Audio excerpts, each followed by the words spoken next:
Hello, my name's Mari. I'm a senior at LHS. You know! And this poem is called Freedom is Fruit. What is freedom if freedom is bittersweet? Freedom sounds sweet, maybe it even tastes sweet, but I know for a fact that freedom is bitter. Freedom is fruit, the forbidden fruit on the tree like Adam and Eve, similar to natural selection. Only certain people know how freedom tastes because it's selective. Maybe it tastes like white chocolate, because that's what favors, right? Or green bean casserole at Thanksgiving, because I've never met a white person that hasn't celebrated that day of genocide. But it's a day of thanks, right? Well, I'm thankful to live in a country where my family's heritage and history is soon to be wiped out, almost like history repeating itself. My mother applied for citizenship over 30 years ago, and we've never once heard back. I'm thankful to walk into a store and immediately be asked if I speak English. Yes, I speak English. It's actually my first language. I'm thankful that my little brother lacks the melanin that I have because I know that he won't have to face the difficulties that I did when I was a kid. In fact, as the only brown girl in my elementary school, I wish to look like the others, white like the color of my palms and the bottoms of my feet, the only parts of my body that lack melanin. But my skin color determines my fate in life because having the color of my skin meant knowing what racial slurs were by the age of 7 and knowing to never open the door for anyone, even if it's the authorities, and to have my mom's immigration lawyer's number memorized. That's something I hope my 10-year-old brother will never have to experience. But even without his melanin, he cannot deny the fact that his own existence, heritage, and history is not welcomed in this country full of hate. When I was in 2nd grade, I was pulled into a class by a group of white girls and an older white teacher during lunch. I was accused of bullying these girls that I had never once met in my life. These girls, 3 grades above me, my tears embedded in the white palms of my hands. Why is there a teacher yelling at me for something I didn't do? Maybe it's because I didn't paint my skin red, white, and blue, or that I don't enjoy green bean casserole, or that I don't celebrate Thanksgiving. Why is my skin color not what you want it to be? I'm sorry, miss. I'm sorry that my art in your class wasn't a photo of me painting my skin the color of a blank canvas. I'm sorry that I will never look like your daughters that get spray tans every Saturday nights, because for some reason you hate me, but you love the idea of my skin color on yours. And for some reason you hate my existence in your country, but you love my food in your mouth. I'm actually not sorry at all.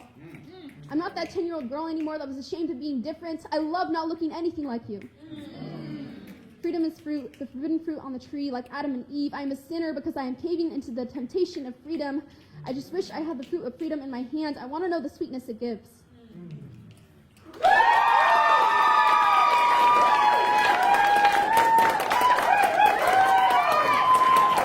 Hi guys, it's me again. I'm Alexis Sheldon. I'm a senior at LSC. No. And this is my poem, Deer in the Headlights. I am the deer in the headlights, but I'm not afraid.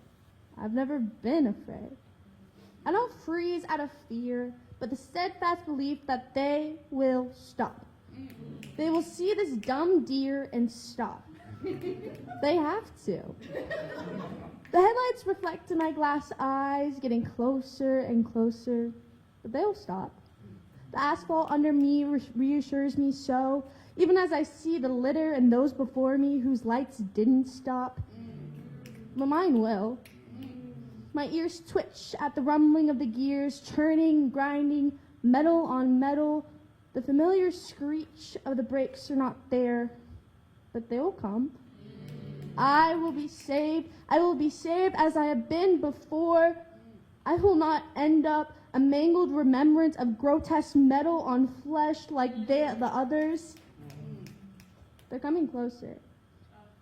And I will be saved, even if the gleam in their eyes are brighter than their headlights. And I hear no familiar screech of the brakes, but I am frozen because they have to stop. Right?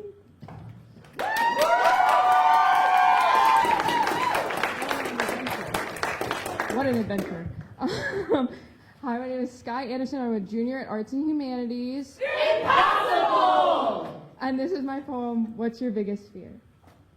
That day you cried in my car, I wanted to hold your hand. Lace our fingers together and rub the soft muscle on the back of your hand between your thumb and index finger. I wanted to tell you I loved you. I didn't. It would have been selfish to indulge myself, to let you know that I cared so much, too much. I kept my eyes on the road and listened to you tell me all of the horrible things you knew between strangled breaths. And as you held back tears, I held back everything I knew. Because all I knew in that moment was that I loved you. and that I would never be able to stop. What would you do if I told you it was you all along? I played pretend because I didn't want to risk this, us, just so that my selfish questions will be answered. But how do I lie about how much I love you? Your shoe prints are still pressed to the floor mats in my passenger seat. I'll drive you to the moon and back, my darling. We went to the grocery store together. We bought ingredients to make dinner, and you bumped into me as we walked through the aisles. You helped me pick flowers to put on the dining room table. Did you know orange roses and baby's breath mean devotion and admiration? Later that night, I told you about my goals in life. When we sat on my deck in the cold, it was right around midnight. You were wearing my slippers and my coat, and I asked you when you would know you were happy. Your ambition poured out in front of me about how you would get away and be bigger than all of this. I told you about a house with a porch swing and a lover I could share it with. You didn't know I was talking about you then, but it will always be you. My darling, when you told me you liked me, I didn't see the text message for 2 hours. I was at work and you knew that. I think we were both too scared of losing each other, of losing ourselves. I stayed up late that night to paint you a picture and write you a letter. I woke up early to buy you a new stuffed animal and your favorite soda. I think Coca-Cola tastes gross, but we can argue about that later. Maybe we can talk about it when we go back to the grocery store. We can take turns picking the soda we have in the house. Did I mention I want to live with you forever? To die with you too?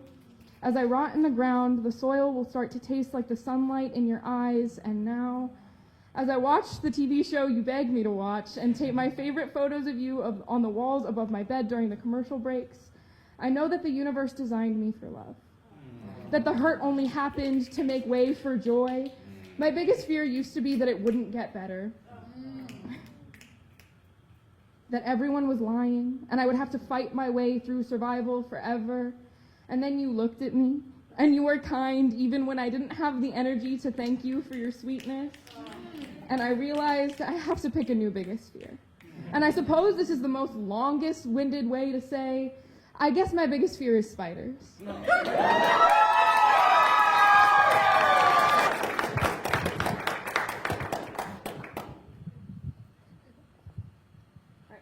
I'm Kelly McBride. I'm Kaylee Swanson. We're both seniors from Southwest. And our poem is called New Wild.